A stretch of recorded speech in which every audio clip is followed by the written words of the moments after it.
Hey everybody, before we start the episode, we just want to let you know that we discuss some kind of heavy topics in this episode, including images of child endangerment and animal cruelty. If that's not your comfort area, you might want to pick a different episode. But we also have an important announcement at the beginning before we start discussing the movie that you might want to hear before you go into the back catalog and pick another favorite. It's probably going to be the Dungeons and Dragons movie, right? Anyways, on to the episode.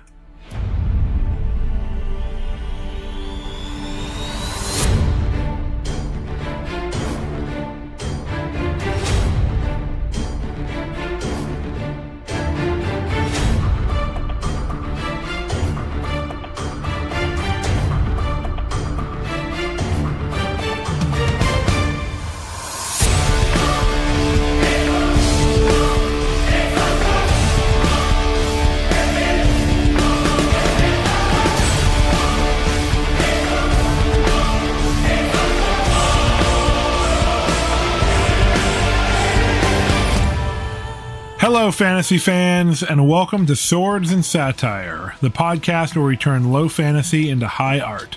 I'm your dungeon manager, Jamie Mokel. My pronouns are he and him, and I'm here with my creepy co-hosts. My name's Cassidy. My pronouns are they, them, and I'm a spooky spider monster that is actually pretty nice once you get to know me. Oh, that's great. Most people just don't bother to try to talk to me, you know? Well, that's just mean. And I don't even get treats like the Babadook did. Some tasty worms? Like, nobody even thinks of me that way. Somebody ought to take care of you. I know, right? Some flies. That's all I'm asking. You get no regard. Yeah, no regard at all. Yeah. Well, dang, that's pretty tough. But you? But me. But you? I'm Jack Olander. My pronouns are she, her, and I'm actually a wallaby Jack. Oh, wow. Oh. Interesting. What is Yes. that like? Well, everyone is like, are you the kangaroo Jack? No. But, we're Australian, so I guess there's that. But no, I mean, no that's relation. something. No relation. That's where the connection ends. Yeah. One of the least deadly things in Australia, right? Yes. And Once they get a little adrenaline in them, though, right? You kind of like kangaroos where you like to fight or not? well, we're sort of like a lot of things in Australia. We are just like right on the verge of evolving venom. Ah, that's fair. You know, it's the venom biome. We're almost as venomous as the people in Australia. It's the toxic bite that gets you. Yeah, Yes. yeah. That's exactly what I was just thinking about. But I think that's most humans. That's why they fight with boomerangs, so they can't bite you up close. Oh, okay. Right. But wouldn't they want to bite you if they were trying to fight you? Well, you want to keep them at a distance. I see. That makes sense. That's why we keep all the bacteria in our mouths. It's one of our powers. Exactly. Makes sense to me. We are trying to give people Komodo. infections. Yes, like a Komodo dragon. Yeah. I'm scared if I ever bite my own tongue now. Well, guys, we have a movie to talk about today. But before we do that, we actually have kind of a sad announcement. Oh, yes. This is a hard one. Yeah. But the fact of the matter is, Swords and Satire podcast is going to be going away soon. Well, we realized it's time for us to end the project. It's been a lot of fun, and it's been a really hard decision to make. We've actually been wrestling with this in the background for months. Yeah, it's been increasingly difficult for us to keep up the show, kind of like keep the momentum going while our lives are kind of changing all behind the scenes, and all of our time with new careers and such is being massively impacted, and something had to break, unfortunately. Yeah, so we just realized that our lives are just taking on new forms. We're all going down different paths, and we have new exciting projects we're all working on. And it is sad to end this one because we all love it so much. But I think in the end, it'll be for the best. Yeah, we've really enjoyed creating episodes and having a good time talking to all of you out there. And we appreciate all the support of everybody who's listened to the show, who's been part of the show. And like Cass said, this has been a really hard decision, but it is the one that we need for our own mental and physical well-being. So we're still going to have a skit next week, and then we're going to have our final episode coming out after that. And we just wanted to let people know. But if you're thinking, whoa, these sick fucks, they're robbing me of my show. Well, though new episodes might not be coming out, we're going to attempt to move our episodes onto the YouTubes. That's true. You know, the video monopoly. It's true. So you can have the whole archive there and listen to some of your favorites. And who knows, maybe someday there will be other exciting swords and satire projects down the line. But for now, the podcast is just not a tenable project for us to continue with. So we're sorry to all of our dedicated listeners, but we also know that you understand that this is what's best for us. And we really appreciate all the support you've given us over the years. Yeah, we super appreciate all of our listeners and our patrons who have supported us on Patreon this whole time, or for most of the life of our show, as soon as we started it up, pretty much. And we just really appreciate that extra level of support that helped us keep the show going. That's right. If you've got a few extra bucks... No. Go send them to some of your other favorite podcasters. Yes, definitely. Yes, that. Keep supporting the arts. Yeah. Art builds community. It's true. Well, now that we've set the mood right, let's talk about a movie that's an equal bummer. The Babadook? The Babadook. The Poopa Snoot. I hope that our listeners don't get whiplash from this transition. The Babadook, as they say in the What We Do in the Shadows show. That's right. That's a different guy. The Badonkadonk? That's a very different thing. Yeah. Yes. But all right, let's get some of the technical details out of the way. The Babadook is a 2014 film directed by Jennifer Kent. It stars Essie Davis and Noah Wiseman. He's related to Superman. Because his name is Kent. Jennifer Kent is related to Superman? Yes. Maybe. I never thought about it before, but that's a great point. Everyone named Kent is related to the Kryptonian. Okay. Kal-El. Who came down to our planet. I've met someone named Kal-El. Kal-El? Not Kal-El, but Kal-El. Nicolas Cage's your name is Superman's name. Nicolas Cage's son is named Kal-El after Superman. That's awesome. Yeah, it is. It's pretty cool. I hope that person learns to love that name. I mean, that person is Nicolas Cage's son. There's problems there. Oh, come on. We love ourselves some Nicolas Cage. Nick seems like a lovely man. Yeah, but I'm sure the child of any celebrity has a hard time. Oh, yeah, that's a fair point. That's my point. That's fair. All right, but before we jump into talking about like all the amazing themes and ideas we've seen from the Babadook, Cass, why don't you set us up for a nice summary here? Oh, shit. Right. Okay. Here we go.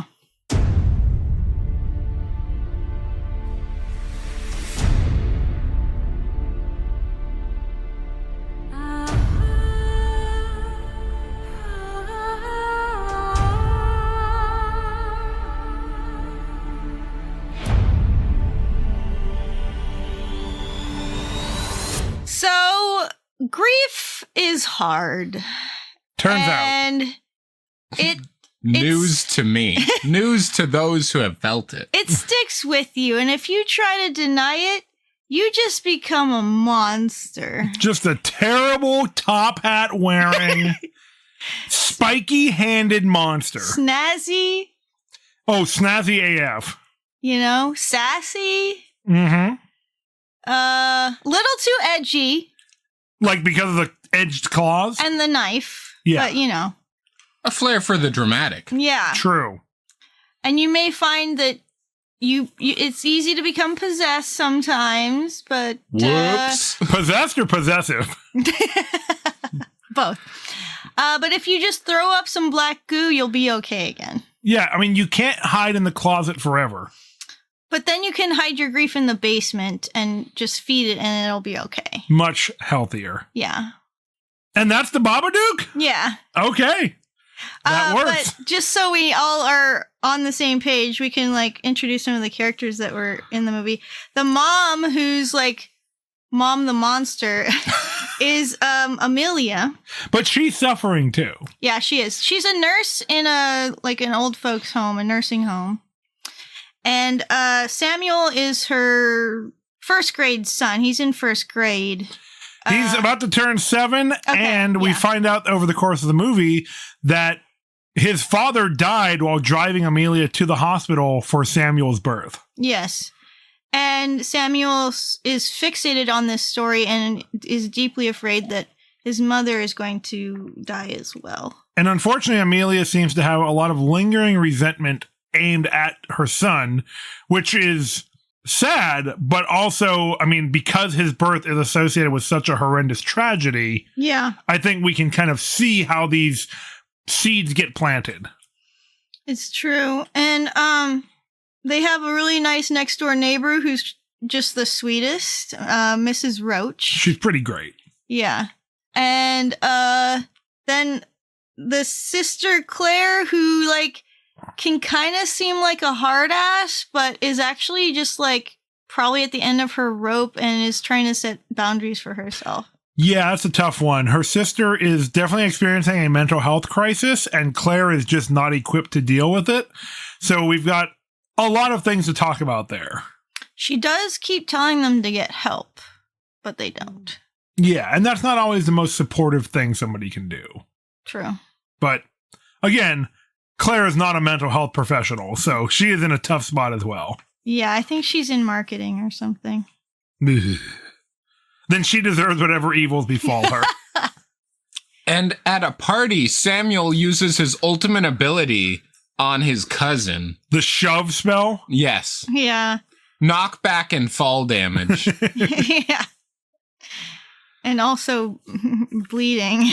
The bleeding status effect. Exactly. Yes. Thank you. Yes. Oh, geez. Yeah, his poor cousin, who's being really awful at Samuel and being like, you don't have a dad because you suck. Yeah, she's being Jesus, kid. Really emotionally abusive, and he doesn't know how to deal with it or how to go get help because he's been kind of pushed away by his mom. And we can kind of see how that could be on Claire a bit because her daughter is probably not just coming up with these things whole cloth, right? She is actively saying that she's repeating stuff she's heard her parents saying. Yeah. So, yeah. Tough situation all around. In the end, they keep the Babadook as a pet in their basement. Let's not be so, dismissive. He's a roommate. Okay. And, they're all happy. Ish. In the end. Maybe. They're chilling. We'll talk about it. They're gardening. Yeah, things are a lot chiller. That's for sure. But they kill the poor dog. I wasn't sure if we should say that or not. Okay, you can cut this part out. Well, the dog barked at her, and her ultimate ability was fully charged. All right, we can cut the part about the dog murder. All right, well, I think those are the big ideas from the film. Why don't we head into the delve?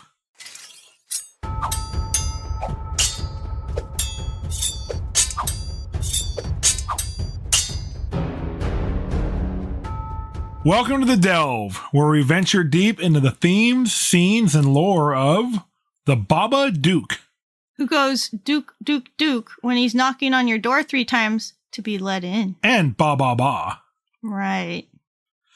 All right, guys, so here we are. It's Pride Month. You're all sitting here wondering, why are we talking about the Babadook during Pride Month?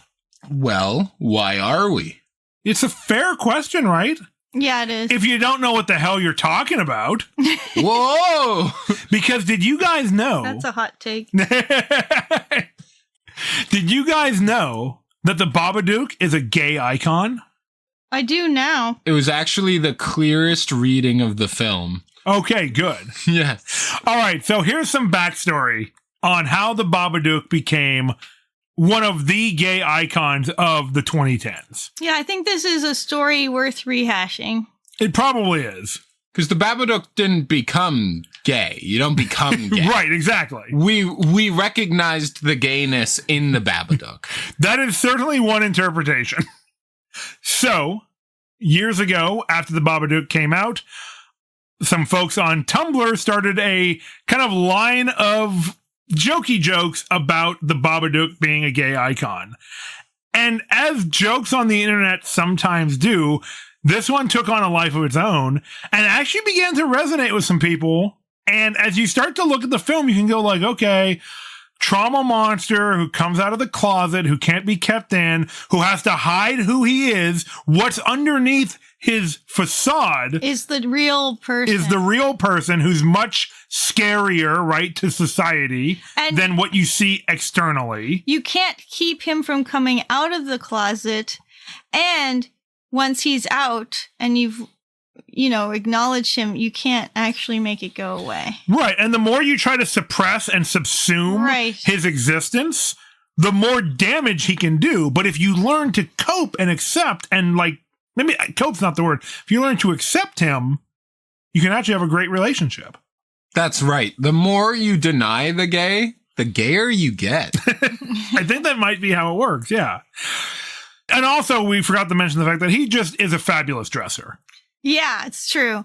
And so, a few, months or years later, I don't know the exact timeline, when the director, Jennifer Kent, was beginning to be asked about this, she was like, you know what? No, this is a fairly valid reading of my film. She said, I didn't intend this, but it's wonderful, and I see it now, and I'm glad that it's there. And that can happen with a lot of media, right? I mean, there's a long history of queer coding of horror villains where the queer community begins to embrace some of the supposed monsters of horror fantasy fiction. And then you kind of embrace the camp of that.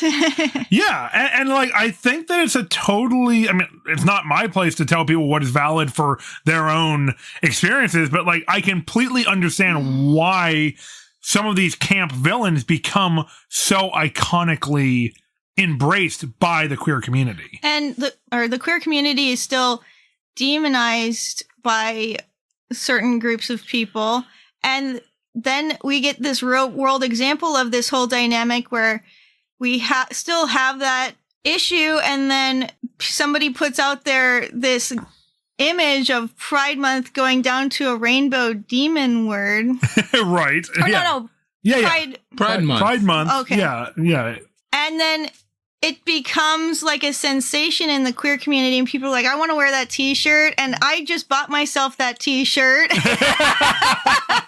Well, I think there's something really beautiful about how the queer community is so unflappable about so many of these things. I mean, even the term queer itself, right?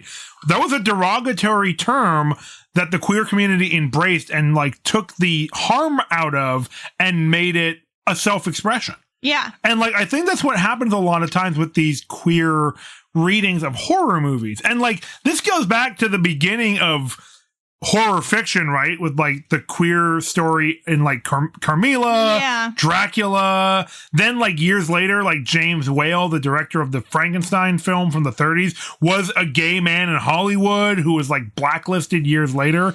But this reading or this history goes deep, and then it kind of begins to appear in 80s films like Nightmare on Elm Street Part 2. And if you think about literature that a lot of these films are based on, a lot of people who were queer were the authors, like Bram Stoker. Yeah. Yeah.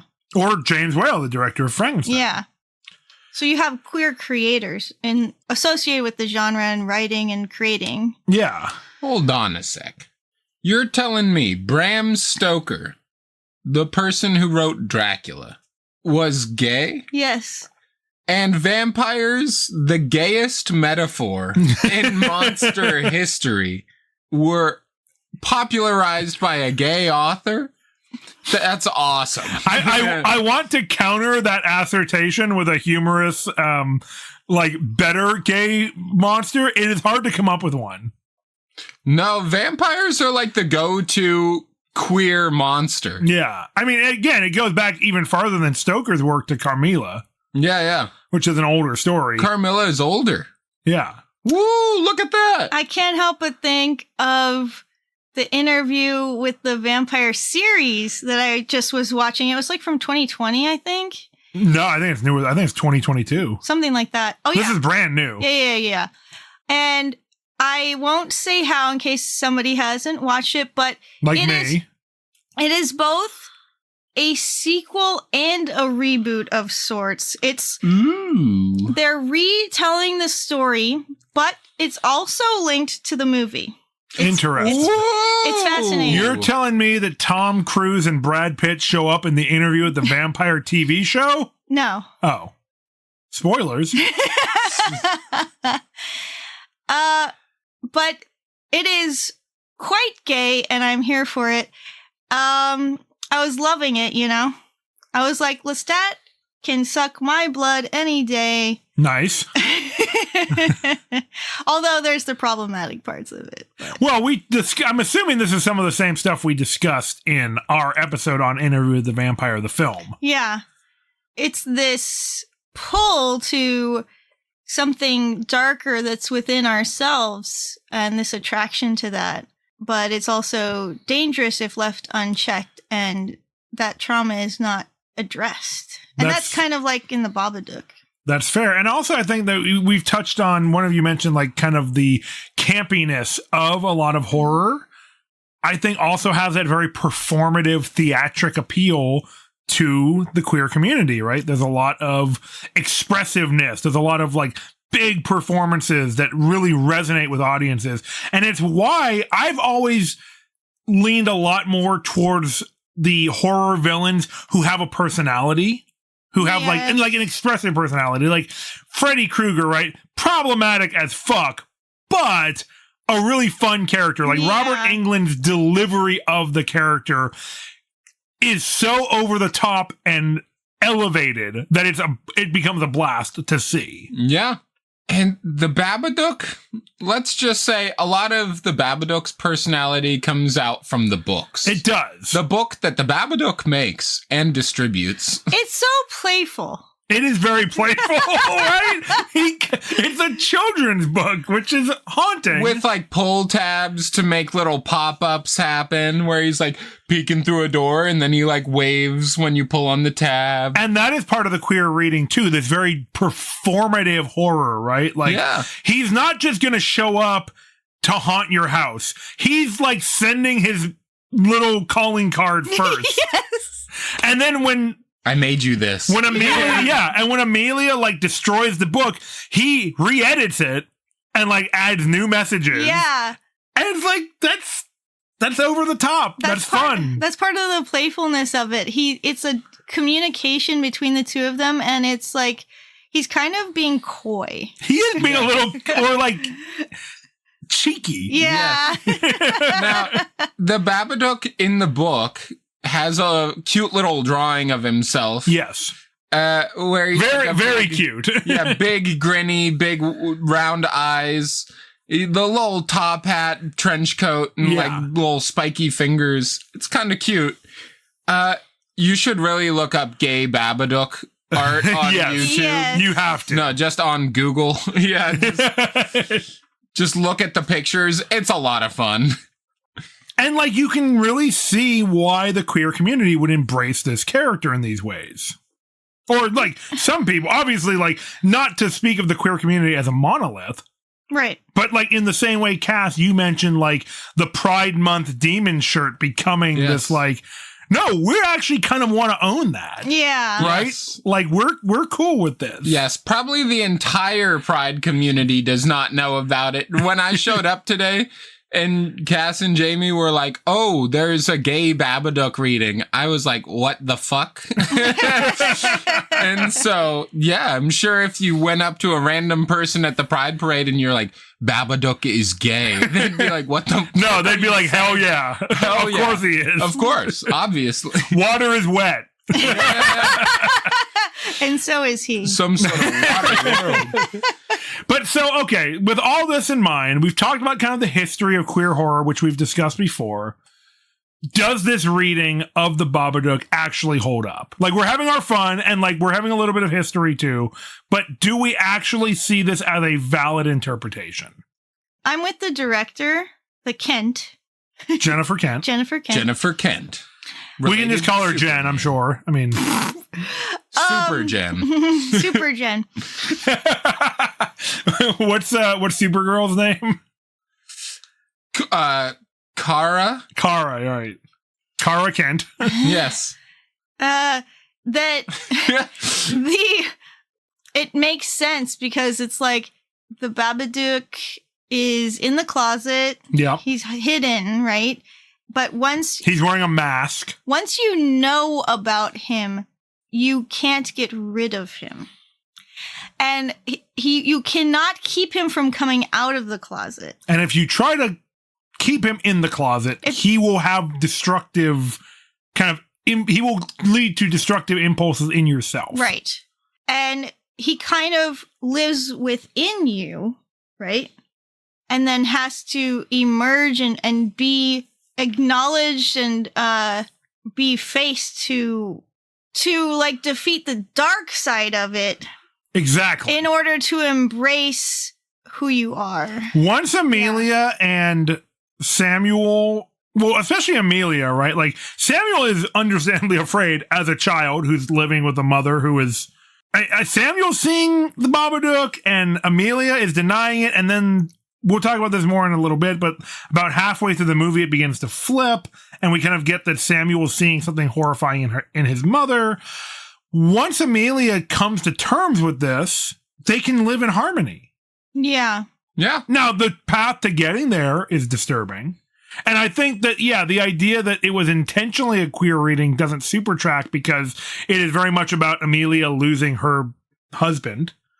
I don't know if it was intentional, but it ends up being a reading that is totally valid because all of the evidence is there. Exactly. And we can subconsciously create art that expresses these things, right? Like, my understanding of, like, Dracula is that Stoker was not trying to write a super queer romance vampire story, but that it kind of came out. Yeah. Pun intended. It's like the posts you see on social media that's like, tell me you're gay without saying I'm gay. Right. And the Babadook is just like, presents the little book about himself. Yeah, that's pretty good. Yeah. And I think that in a similar way, you know, we've talked about, I've mentioned up to this point, like Nightmare on Elm Street Part 2, which I believe even the actors are like, yeah, I didn't realize that that's what I was doing. Like with the main character whose name is escaping me right now, who's like the final boy of Nightmare on Elm Street Part 2, the kind of main character, the survivor. The Gabriel. Survivor. Gabriel's his name? Gabriel. Okay. Jamie did not hear it. No, I did. And I was like, maybe I'm just...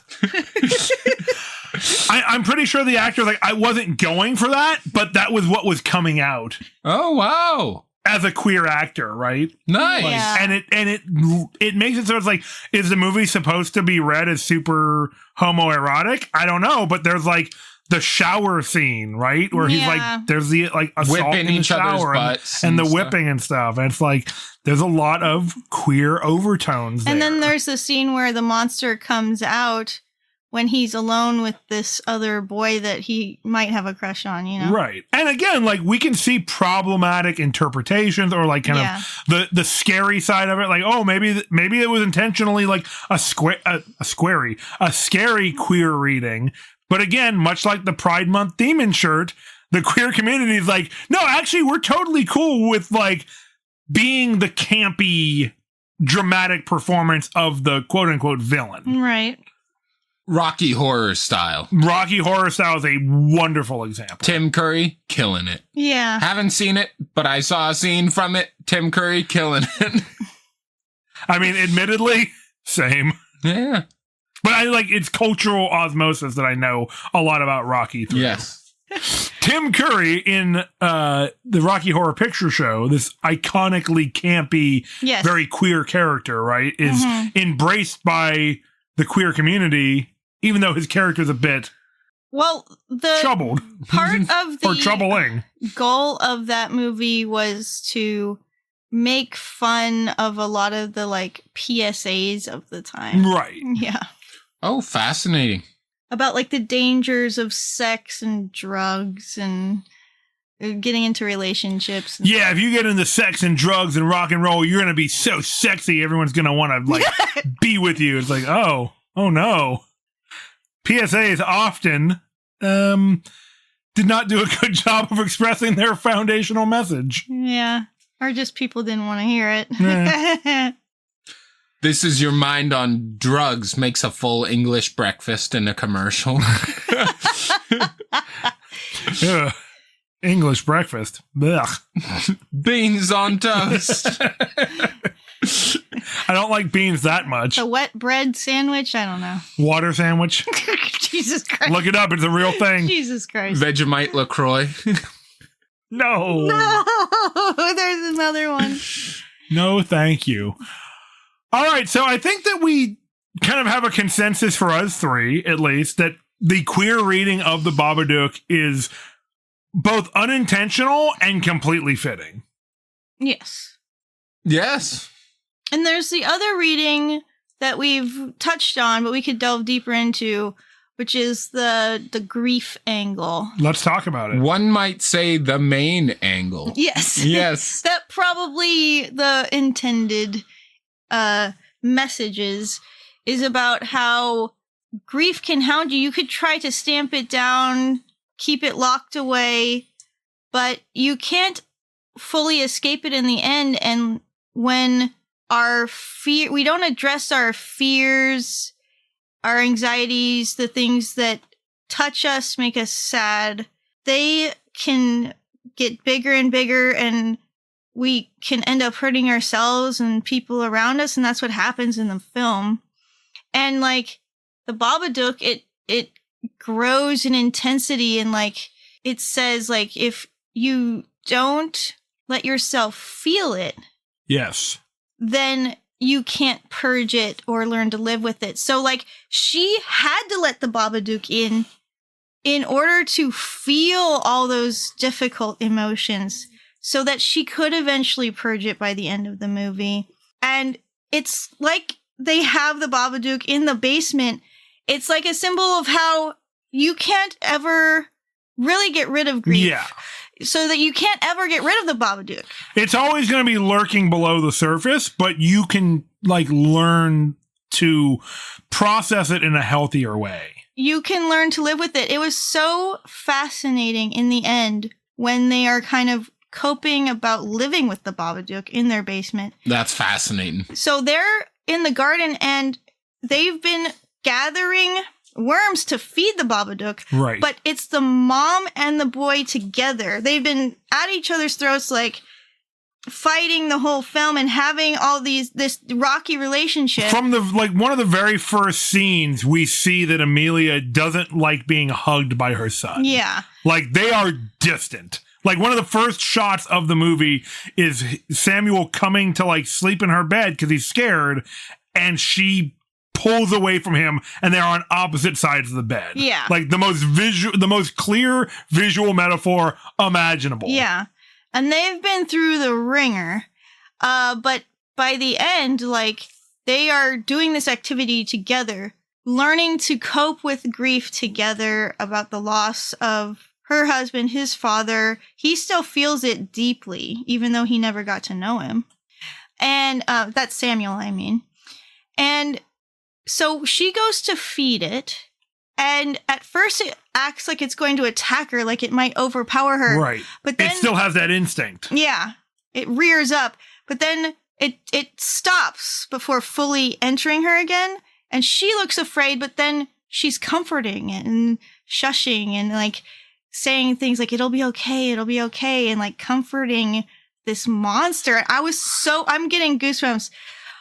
I was so fascinated by that. I've never seen that in anything else. It's one of her few like motherly moments. I know, but it's like how you have to have self-care and nurture yourself when you're going through grief. It's also one of the things that can help with panic attacks is saying to yourself that you can handle it and not letting the anxieties spiral out of control. Because telling yourself that you can't handle it is going to convince you and your body that that is the truth. It's going to flood you with more adrenaline. The things we tell ourselves have an effect on us. Yeah. This is what I tell people who have convinced themselves of something like, oh, well, I just can't like accomplish this thing. I'm like, you know what? You're right. As long as you say that. As long as you say you can't do it, you will always prove yourself right. And maybe it won't turn out like you were picturing, but you're going to accomplish something. Yeah. And so her soothing the Babadook at the end made a lot of sense to me. Because by addressing the grief and saying, oh, you are manageable. Right. It becomes manageable. And to that point, when she goes back up, after it's accepted the tribute of the worms, she's kind of like wary of it, but then it feels safe enough to leave. And she goes back outside. She and her son are smiling at each other, and Samuel asks, "How was it today?" Right. Yes. How was he today? And she says, "Oh, it was fine. It was okay." And it's like quieter today. Yeah.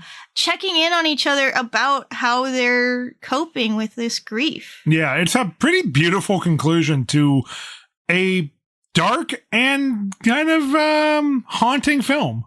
So one of the points I was wanting to make is like, it's like that with grief. When you've felt this significant loss of somebody you're very close to, you don't ever get rid of it. You just figure out where to put it and how to live with it. And it doesn't have to be kind of like this super dark thing thinking of it that way. It's more like you just learn how to carry yourself while still holding that grief.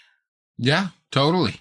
At the end, when they have addressed the Babadook, addressed the grief, their dynamic as mother and child significantly changes. Yes. Definitely. And that made me want to bring up the next theme. Yes. Of unreliable narration and subjective experience. Okay, that's a great one. Yeah, that's really interesting the way they show that in this movie. And I thought that's one of the things that made it unique as well. Yes, very interesting. But first, I have to pee. So in the first half of the movie, we are sort of getting the perspective from his mom's angle. Right, Amelia's angle. Yes, that's right.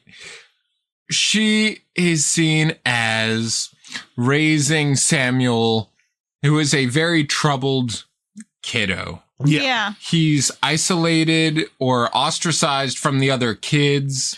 He's different. Yeah, they call him weird. He seems to be in the process of developing a phobia of death and nursing it. Which makes sense given the conditions of his birth. That's right. He manifests this by talking a lot about monsters, and he constructs weapons and booby traps throughout the house. Yes, which is troubling, of course. Yeah, and he's breaking windows, and he's very much upsetting his mom. He brings like a crossbow to school. There are generally frowned upon. Interesting clues even in this part of the story, though, because he keeps saying things to her like, I don't want you to go away. And at this part in the movie, it's kind of like, what does he mean? Right. Yeah, that's right. And so they're going to pull him out of regular classes with the other students and give him a personal aid. Which can lead to further ostracization. It's true. Yeah. Complicated. And so she is so mad that they're not going to help her son. They keep calling him the boy, that she just pulls him out of school systems altogether. Right. And she's so upset about her son's behavior that she has to call out of work. She gets out of work early one day and has to de-stress by just walking around the mall and like doing self-care sort of, or more escapism, I'd say, from her life. Because going home to her son is just so much emotional labor. Yes. Yeah. She's in a very difficult position as a single mother with basically zero support group, support network. However, the person she thinks she has as a support, her sister, is actually, like we said, she is out of her depth emotionally. And that results in her lashing out a lot at Amelia. And there's a wedge keeps getting driven between them as it's pretty clear that, what is the sister's name? That Claire cannot stand being around Samuel, to the point where eventually she just outright says that. Yeah. I can't stand being around your son. I mean, yeah. She is having a heated moment because Samuel just broke her daughter's nose, which Yes. we can see understandable reasons why people are maybe pulling away from Amelia and Samuel, but it's not helping their situation at all. No, and that's right. At the party, Amelia is speaking with some of her sister's friends, and yes. the friends bring up the trauma that Emily has been through. Right. And this is an interesting shot, too, where Amelia is sitting at a table, and Claire and her friends are kind of like looming around her like a council. Yeah. And like we get this very judgmental feeling, even if the friends are trying to be supportive or helpful, they have no clue how to do it. They don't. People often don't know how to talk about grief. They're trying to be inclusive of her. They're not her friends. They're not Amelia's friends. They're Claire's friends. They're trying to be inclusive of Amelia and talk to her. And they are blundering through it. But Amelia doesn't react very well. No, she lashes out at them. And so Amelia is just pushing away everyone in her life. She continually keeps calling out of work, saying like, yeah, just give my shifts away. You do what you have to, right? Yeah, she's becoming very bitter and isolated. Vindictive. Exactly. Until it's just her and Samuel at this point, effectively. But she can't also stand being around Samuel, really, who is just obsessed with the Babadook ever since the book drops. It's all he's thinking about, like, I need to protect you and me from the Babadook. Right. And he is being afflicted by it. He's talking to the Babadook when the mom can't see it. And he seizes at one point. Yeah. Yeah. And so he's screaming at her, just like wordlessly screeching. Yeah. And so she is pushed over the edge, and she gets tranquilizers for him. From the doctor. From the doctor. To help them sleep. He can't sleep because of his night terrors, and she can't sleep because she's comforting him. She's comforting him, and also like her own trauma and everything. It's like making it so she can't cope, and it's a real thing, sleep deprivation. But the doctor seems very wary about giving these tranquilizers to her. He's like, moms usually aren't too keen on it unless it's really bad. And she's like, it's really bad. And so she goes from being a really troubled mother at this point, who seems harried by her whole situation. Yes. When she starts to give Samuel the tranquilizers, she absorbs the Babadook. Yes. Yeah. It goes inside of her at this point, and she begins changing to being cruel. She's hallucinating a lot, seeing roaches in the walls. She took all the food out of the refrigerator. She, at one point, basically social services comes to check up on the family, her and Samuel. Yeah. And she looks very out of sorts. Yes. The social services people are actually really nice and understanding. They're like, you know what? We can tell this is a bad time. We will come back because we are seeing somebody going through like a moment. Yes. And they don't know what to do. They were like, we'll be back in a week. And at the end of the film, they are back and very supportive. Yeah. Mm-hmm. A little on edge because they're supposed to have like an inspector's eye. Yeah. But yeah, the mom starts to become this cruel figure where and Samuel starts becoming just a concerned child. Yes. From where he was a screeching, obsessive, sort of Clingy kid dealing with a lot and just being really demanding, Yes. unable to behave appropriately, high maintenance child. Now he is a child who is scared and just in a bad situation, but trying to help his mom. Yeah. and seems like his behavior is more well-adjusted than hers. And so once he starts taking the drugs, you get the feeling as the viewer that the perspective might have shifted. Exactly. For the second half of the film, the mom, Amelia, is snapping at Samuel. Samuel says, "Mom, I'm hungry and there was no food in the fridge. I tried to make it myself, but you took all the food out of the fridge." And she yells, "Why don't you just eat shit?" Right? Yeah. And that's when we knew it was a sword and satire movie. Exactly. And she keeps trying to comfort him, but at that point he knows what's up. Yeah, and he's pulling away. He no longer feels safe with his mother. Yeah, that's right. He for good reason. Flinches away from her comforting touch. So, their behavior totally shifts, and, she's now the one who can't cope, and he's the one who's trying to help her. And you really get the sense that, you're feeling and experiencing things from Samuel's perspective. Yeah, he's just a scared little boy trying to take care of his mom. Yeah.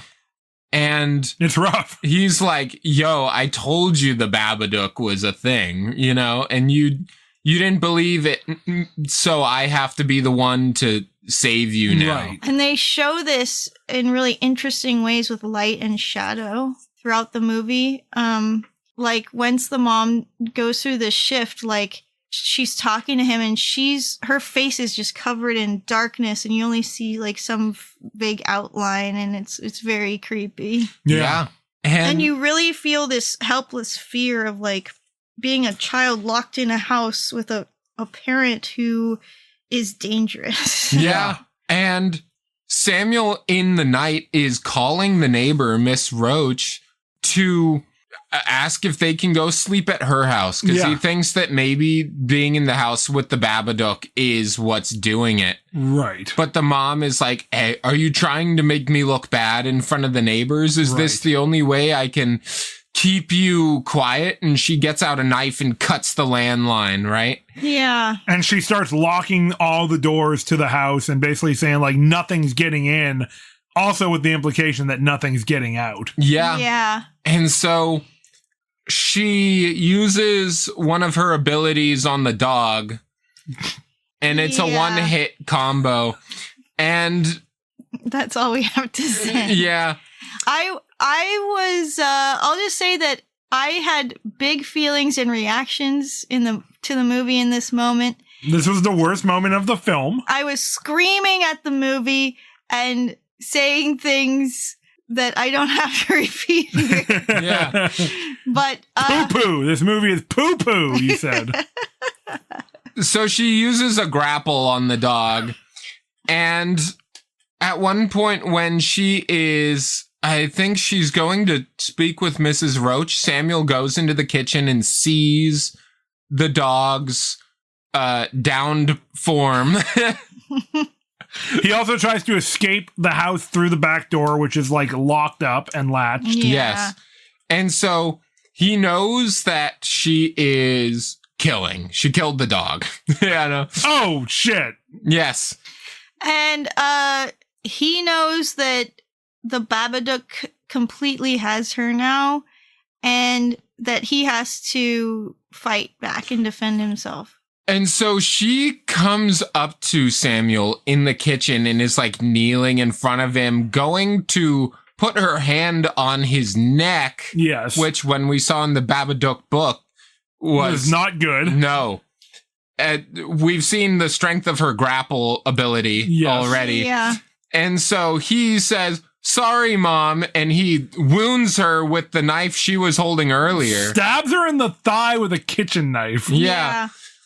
That is a gnarly wound, by the way. Like, later on, her entire thigh is covered in blood. She needs severe medical attention. A lot of major arteries are in the thigh. At the end of the movie, she has a limp from the event. And she mentions that she had stitches. Yeah.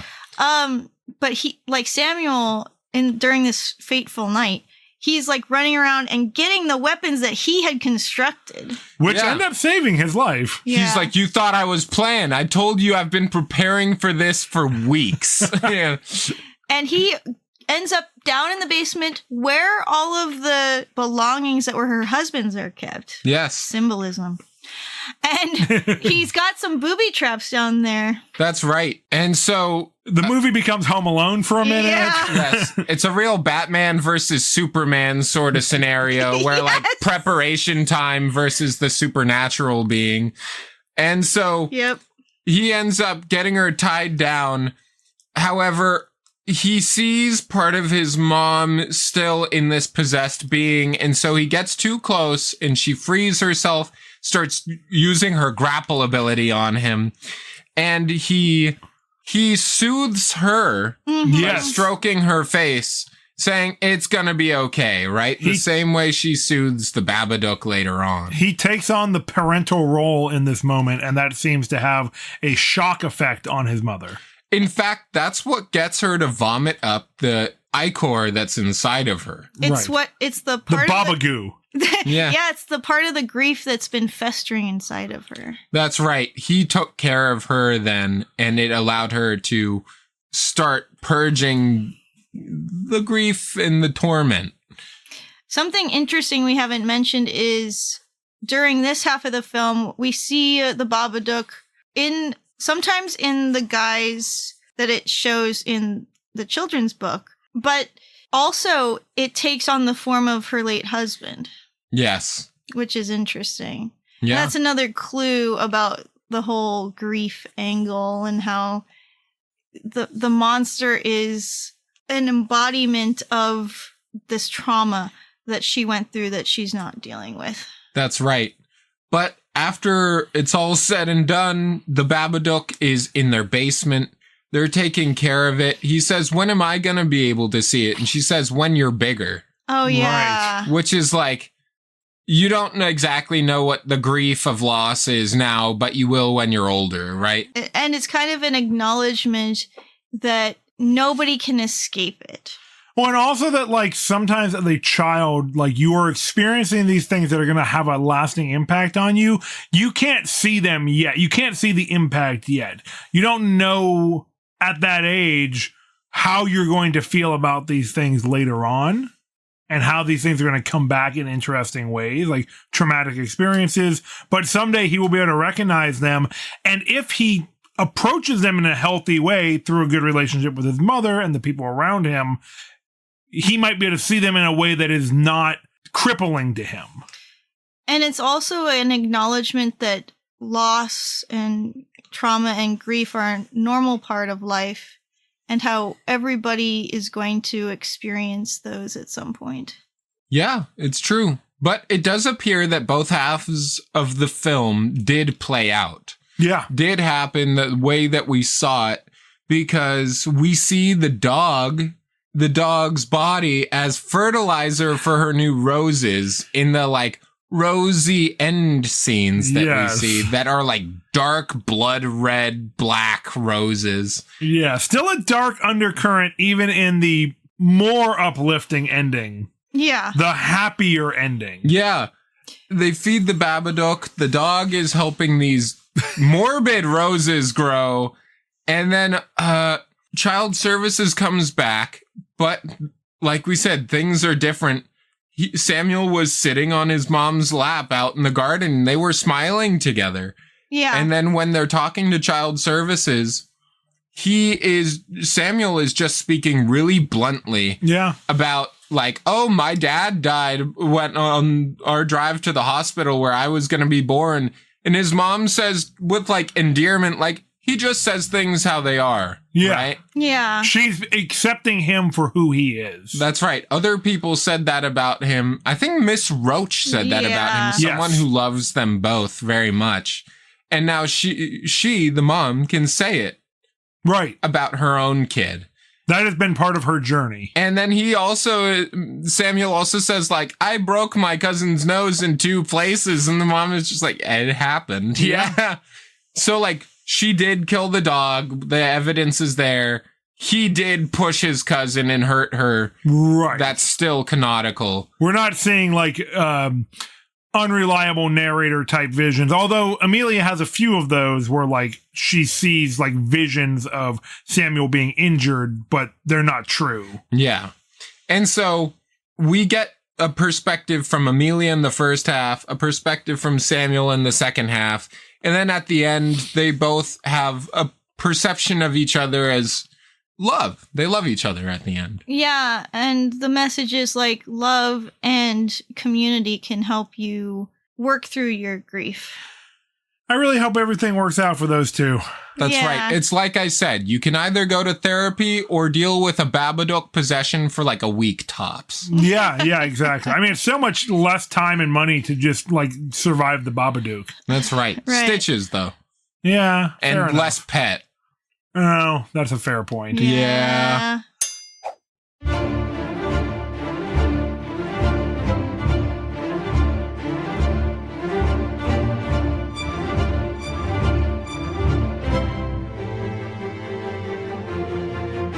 Well, guys, before we wrap up, I've got one more question for you. What is it? Is the Babadook art? That's a good question, Jamie. I try. Let's explore the interesting things about this film that are artistic and creative. There is the storytelling style that we've been discussing where you shift perspective between characters and see the situation from different points of view, and it is simulating how, like, one dynamic or situation might seem to the different people involved. Right. And it helps you have empathy for everybody. Yeah, I think this movie is really good at appealing to our pathos, our emotional sense. I think a lot of us can see mirrors of our own life in the experiences of Samuel and Amelia, maybe even in the experiences of characters like Claire or Mrs. Roach. If we know somebody who's going through a difficult situation that we haven't been through personally, I think we see these characters who are trying to grapple with their loved ones' challenges. And it's really good at, like, kind of personifying this to us through film. There's the whole childlike dynamic of the Babadook. Yes. It comes from a children's book. It's this creative thing the mom probably made and, like, might have forgotten making. Well, you should explain why that is our theory about this. She used to write children's books. Yes, we find that out from her sister Claire, I believe. Yes. And she stopped writing after her husband passed. Or did she write one more book after her husband passed? That was the Babadook book. The Baba book. She has to have been the one that wrote it and created it. And it's just there. It looks very handmade. And that would mean that she's the one who reconstructed it and then wrote new pages and put it on their doorstep, because when she's looking through the Babadook the first time, there are extra blank pages that aren't filled in. Right. And those are filled in when she gets it back. Well, the Babadook is inspiring her to write them through his influence. Yeah. I think this is obviously something she created, and it might have been a way for her to understand her own grief, kind of talking to her own inner child. Could be. Which is something that's useful to do in therapy. And actually, Samuel had gone through therapy in the past, but had stopped. And it seemed like he was getting worse. Yeah, I mean, this kid has some issues that are, not being addressed in a sufficiently supportive way, right? And like we've got our commentary on modern mental health care services in this film, which is like there's usually not enough support for people who are experiencing issues like this. It's true. And I think that the Babadook is part of like somebody's creative interpretation of a children's nursery rhyme. Yeah. And the whole thing is like a rhyming poem. And the first time you read it, it seems to stop on a line that doesn't rhyme until she finishes it. Right. Which is my interpretation of what happens. But like, until they get the rest of the book, then it continues with the rhyming scheme. Or the Babadook finishes it with her hand. Right. And it's just really interesting. We were kind of in love with the aesthetics of the book. Oh, I want my own copy. Yeah. I bet you people have recreated it.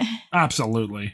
It was very striking and evocative. It's written like a children's nursery rhyme, but anybody of any age can feel the impact of the delivery. Yeah, it's spooky. And in addition to that, I think the things that I remembered from seeing this film originally 8 or 9 years ago were the perspective switch halfway through. I had a probably way less keen eye when watching and analyzing films back in the day. And so I think it was pretty expertly done to have the perspective switch, because it isn't that blatant. It's a little more subtle. It is. But that stuck with me for years as one of the things that the Babadook did really well is you're like, oh, I hate this kid. The kid is a child and unpleasant.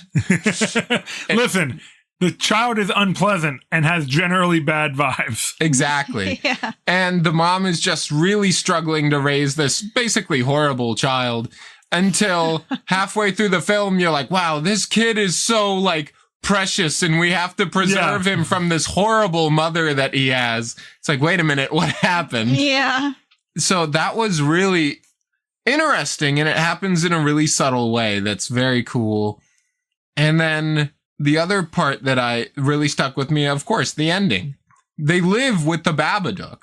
It isn't like, oh, sometimes there's like a hint that it's still there. It's like, no, it's there, in the basement. Like, we are taking care of him. He is a member of the family now. It is the demon in the basement. And yeah, and they make basically a bonding exercise out of feeding it. Mom's working in the garden. Hey, you collect the worms for the Babadook. Yeah.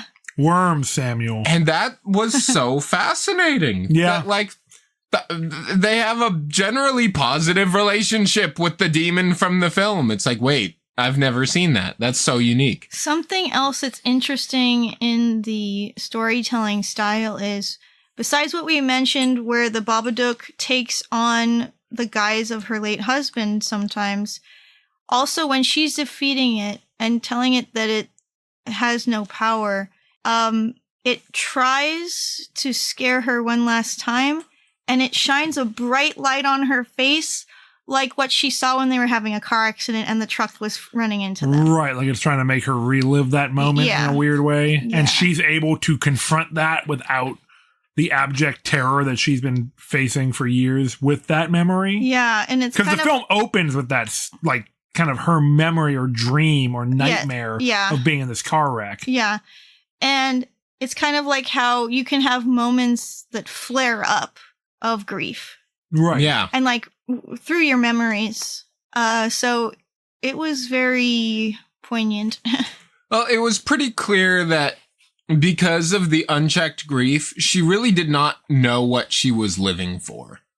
She was just sort of like living this gray, colorless existence. Yeah.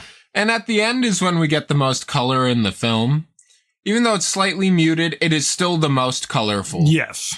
And because every scene pretty much is like black and white. Yeah. Almost throughout the film. Gray and brown and very muted. And then at the end, there are like pastels. Yeah. Yeah. It's striking. Yeah. And I think a huge signifier is when Samuel is stroking her cheek when she's gonna kill him. and saying like, it'll be okay, Mom. It's all right. She feels that tenderness, and it's the love for Samuel that basically she finds a will to live through that. And when the Babadook is scaring them by like revealing its true form, she says like, I'm not going to let you hurt my son. Right. Yeah, she says, if you ever touch my son again, I'll fucking kill you. Yeah, exactly. Which was an awesome line. Yeah. Babadook's like, okay, all right. I see that you're upset Respect. here.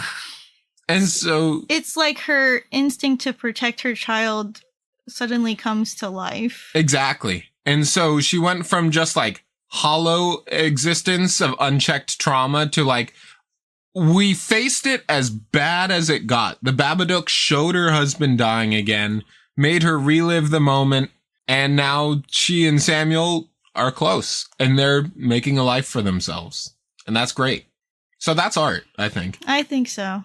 I would agree. I think that this movie does a lot of interesting things in pretty unique ways. It expresses its themes and its messages pretty well. And at the end of the day, it tells a really compelling human story that I think a lot of people can relate to and maybe find some catharsis for their own experiences in.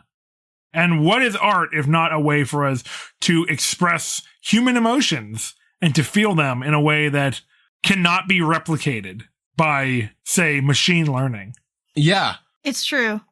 Well, we just want to mention one more time that the Swords and Satire podcast is going to be coming to its logical conclusion in the next couple of weeks here.